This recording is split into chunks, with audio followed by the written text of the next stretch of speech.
તો નીટ પરીક્ષા કાંડનો વધુ એક આરોપી સકંજામાં આવ્યો છે। વિભોર આનંદ નામના આરોપીની ધરપકડ કરવામાં આવી છે। વિદ્યાર્થીઓના નામ વિભોરે આપ્યા હોવાનું ખુલ્યું છે। પરશુરામ રોયની પૂછપરછમાં આવ્યું છે સામે। અગાઉ મુખ્ય 3 આરોપીઓની ધરપકડ કરાઈ છે। મૂળ બિહારનો વડોદરામાં રહે છે આરોપી। સંવાદદાતા રાજેશ જોશી જોડાયા છે ફોન લાઈન પર વધુ માહિતી આપવા માટે। રાજેશ, શું અપડેટ્સ પ્રાપ્ત થઈ રહી છે આ સમગ્ર મામલે? ચોક્કસ લુબના વાત કરવામાં આવે તો નીટ કાંડનો જે મામલો હતો તેમાં પોલીસ દ્વારા 3 આરોપીને ઝડપી લેવામાં આવ્યા હતા। જેમાં જે પ્રથમ ઝડપાયો હતો આરોપી પરશુરામ રોય, તેની પૂછપરછ દરમિયાન એક મોટો ખુલાસો થયો છે। પરપ્રાંતના જે વિદ્યાર્થીઓ હતા તેઓની યાદી તેઓને વિભોર આનંદ નામના વડોદરા ખાતે રહેતા અને કન્સલ્ટન્સીના બિઝનેસ કરતા વ્યક્તિ દ્વારા આપવામાં આવ્યો હતો। જે આધારે પોલીસ દ્વારા વિવિધ સ્થળોએ વિભોર આનંદને ઝડપી લેવા માટે છાપો માર્યો હતો, પરંતુ તે બિહાર ભાગી ગયો હોવાનું ધ્યાનમાં આવ્યું હતું। જેથી પોલીસે હ્યુમન સોર્સિસ સાથે સાથે ટેકનિકલ સર્વેલન્સના આધારે તેને બિહારના મધુબની જિલ્લામાંથી ઝડપી લીધો છે। હાલ આરોપીને ઝડપી અને પોલીસ દ્વારા વધુ પૂછપરછ કરવામાં આવી રહી છે। અત્રે ચોક્કસ કહી શકાય કે જે પરપ્રાંતના જે 10 જેટલા વિદ્યાર્થીઓ હતા તેઓની યાદી મળી આવી હતી। હજી પણ વધુ વિદ્યાર્થીઓની યાદી મળવાની શક્યતાઓ પણ નકારી શકાય એમ નથી। હાલ જે આરોપીની સંખ્યા જે 4 થઈ છે, સાથે સાથે પોલીસ દ્વારા હવે વિદ્યાર્થીઓ અને વાલીઓના પણ નિવેદન લેવાની શરૂઆત કરવામાં આવનાર છે। ત્યારે જી બિલકુલ, આભાર આ સમગ્ર માહિતી બદલ। તો હજુ તપાસમાં થઈ શકે છે ખુલાસા। સમાચારમાં આગળ વાત સુરતની। સુરતના માંડવીમાં આમલી ડેમમાં તળિયું દેખાતા 20 થી વધુ ગામોમાં પાણીની સમસ્યા સર્જાય તેવી ભીતિ સેવાઈ રહી છે। આમલી ડેમમાં 10% પાણીનો જથ્થો બચ્યો છે, જેના પરિણામે પીપલવાડા અને ખાતરાદેવી સહિતના ગામોને પણ પાણીની સમસ્યા સર્જાઈ શકે છે। આમલી ડેમમાં છેલ્લા 3 વર્ષથી પૂરતા પ્રમાણમાં પાણી ભરાતું હતું, જે કે ચાલુ વર્ષે ડેમમાં ઓછું પાણી છે। તો બીજી બાજુ આમલી ડેમમાં મરમ્મતની ભાગરૂપે કામગીરી પણ શરૂ કરવામાં આવી છે, ત્યારે ગોળધા અને લાખી ડેમમાં પૂરતું પાણી છે અને તે સિંચાઈ માટે ઉપયોગ કરાઈ રહ્યાનો તંત્ર દ્વારા દાવો પણ કરાયો છે।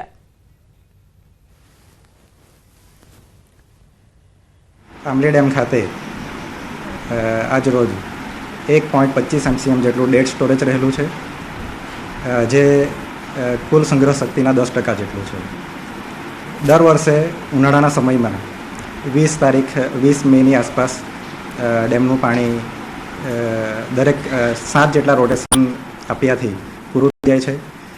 હાલમાં તો 15 જેટલા ગામોને નુકસાન થાય છે, કેમ કે 10% જેટલું પાણી રહેલું છે એટલું પૂરતું સિંચાઈ માટે કે ડાકર માટે જે પાછળના ગામો છે ડેમની પાછળના, તેમને સતત તકલીફ નડે છે।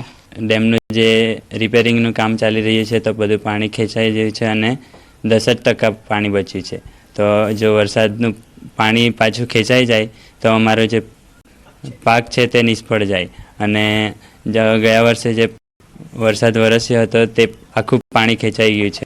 હાલ ઉનાળાની આકરી ગરમી ચાલી રહી છે। વાત કરીએ સુરત જિલ્લાના માંડવી તાલુકામાં 3 ડેમો આવ્યા છે, કાંકરાપાર ડેમ, આમલી ડેમ અને લાખી ડેમ।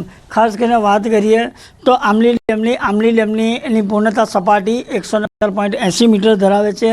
ગત સિઝનની અંદર ઉમરપાડા તાલુકાની અંદર એટલે કે વિસ્તારની અંદર વરસાદને કારણે ડેમ પૂર્ણતા સપાટી હતો, પરંતુ હાલ જે ડેમની મરામતને કારણસર હાલ ડેમને ખાલી કરવો પડ્યો છે, જે અંતર્ગત ખાસ કરીને 10% જેટલું ડેમની અંદર પાણી જોવા મળી રહ્યું છે અને વિસ્તાર પણ સૂકો ભર જોવા મળી રહ્યો છે।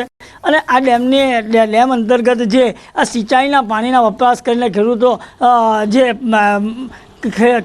કમાઈ કરતા વિષયની એ હાલ 10% પાણી લઈને 15 થી વધુ ગામોને હાલ આ સિંચાઈની તેમજ પશુપાલક માટે પણ પાણીની સમસ્યા ઉદ્ભવી રહી છે।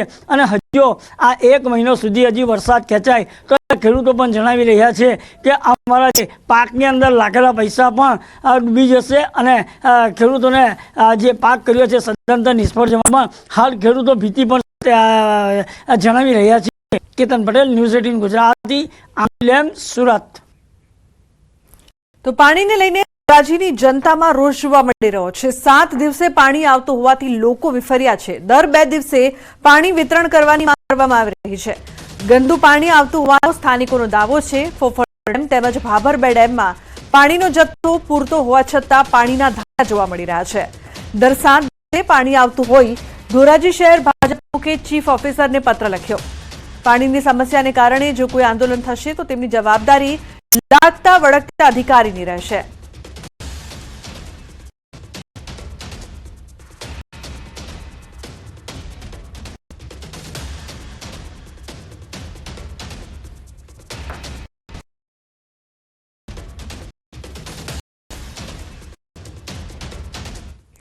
તો બુલેટિનમાં રોકાઈશું એક બ્રેક માટે. આપ જોતા રહો news 18 Gujarati.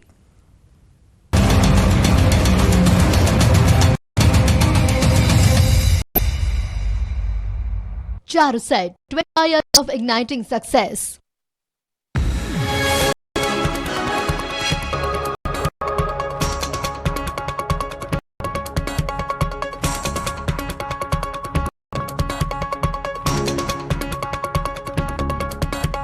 Charuset, 25 years of igniting success. अपने आउट લાગતા 76 થઈ ગયું છે. પ્રીપેડ ચૂકવણી કરનારા વીજ ગ્રાહકોને થોડાક જ દિવસોમાં વધારે પૈસા કપાઈ જવાનો કડવો અનુભવ થયો છે, જેના લીધે છેલ્લા એક સપ્તાહથી લોકો વીજ કચેરીએ વિરોધ કરી રહ્યા છે. નિર્મલનગરના લોકોએ મોટી સંખ્યામાં કચેરીએ પહોંચી હલ્લાબોલ કર્યો હતો. ત્યારે સ્માર્ટ મીટર બાબતે ડીજીવીસીએલના એમડી યોગેશ ચૌધરીએ લોકોનો ભ્રમ દૂર કર્યો. તેમણે દાવો કર્યો કે એક મહિનામાં 10,000 મીટર ચેન્જ કર્યા છે. સોશિયલ મીડિયામાં સ્માર્ટ મીટર બાબતે કેટલીક ભ્રામક વાતો થઈ રહી છે. આવક અને જાતિના દાખલા માટે રાજ્યભરની સરકારી કચેરીઓમાં લાંબી લાઈનો લાગી રહી છે. ત્યારે રાજકોટમાં પણ દાખલા માટે બહુમાળી ભવને લાઈનો લાગી હતી. વિદ્યાર્થીઓ અને વાલીઓને કોઈ સમસ્યા ન થાય તે માટે બહુમાળી ભવનમાં નવા 3 કાઉન્ટર શરૂ કરાયા. કુલ 6 કાઉન્ટર પર દાખલા કાઢી આપવાની કામગીરી કરાઈ. શુક્રવારે 388 ફોર્મ ચકાસણી બાદ દાખલા કાઢી અપાયા. વિદ્યાર્થીઓ વાલીઓ કાળઝાળ ગરમીમાં હેરાન થતા તંત્રએ નિર્ણય લીધો. આ બાજુ ધોરણ 10 અને 12 પછી વિદ્યાર્થીઓને જાતિ પ્રમાણપત્ર મેળવવા તકલીફ ન પડે તે માટે કેમ્પનું આયોજન કરાયું. સમાજ કલ્યાણ તરફથી પાલડીની નરસિંહ ભગત છાત્રાલયે કરવામાં આવ્યું કેમ્પનું આયોજન. અરજદારોને કોઈ પણ પ્રકારની મુશ્કેલી ન પડે તે માટે અલગ અલગ કાઉન્ટરો ઊભા કરાયા. સાથોસાથ મંડપ, પાણી અને કુલરની ખાસ વ્યવસ્થા કરવામાં આવી. ડાંગ જિલ્લામાં પણ કંઈક આવા જ દ્રશ્યો સામે આવ્યા. જિલ્લામાં વહીવટીતંત્રએ સુચારું આયોજન કરી વિદ્યાર્થીઓ અને વાલીઓને હાલાકી ન પડે તે માટે યોગ્ય વ્યવસ્થા કરી. દરિયાકાંઠે પેરાગ્લાઇડિંગ કરવાનો શોખ હોય તે લોકો સાવધાન રહેશો. માંડવીના દરિયાકાંઠે એક પ્રવાસીને પેરાગ્લાઇડિંગની મજા મોતની સજા સાબિત થઈ. માંડવીના મનોરમ્ય રમણીય બીચ પર વેકેશનની રજા કાઢવા આવેલા પ્રવાસીનું પેરાગ્લાઇડિંગની મજા માણતા સમયે અકસ્માત સર્જાતા મોત નીપજ્યું. વહીવટીતંત્રએ વોટર સ્પોર્ટ્સ એક્ટિવિટી પર રોક લગાવી દીધી હતી અને પોલીસ તપાસ કરી રહી છે. પેરાગ્લાઇડિંગ ઉડાડવા માટે જીપથી આગળ જતા પાછળ ઝારખંડના પ્રવાસી બલદેવસિંહ અરજીતસિંહ ડેજેટ બાઇક સાથે અથડાતા અકસ્માતમાં ઈજાગ્રસ્તને પ્રારંભિક સ્થાનિક ખાનગી હોસ્પિટલમાં સારવાર માટે ખસેડ્યા બાદ વધુ સારવાર માટે ભુજની કેકે હોસ્પિટલમાં રિફર કરાયો, જ્યાં સારવાર મળે તે પહેલા તેનું મોત નીપજ્યું. આ યુવાનના સગા સંબંધીઓ ભુજ એરફોર્સમાં રહેતા હોય તે ઝારખંડથી કચ્છ ફરવા માટે આવ્યો હતો. આ દ્રશ્યો 4-5 દિવસ પહેલાના નથી, અત્યારના છે.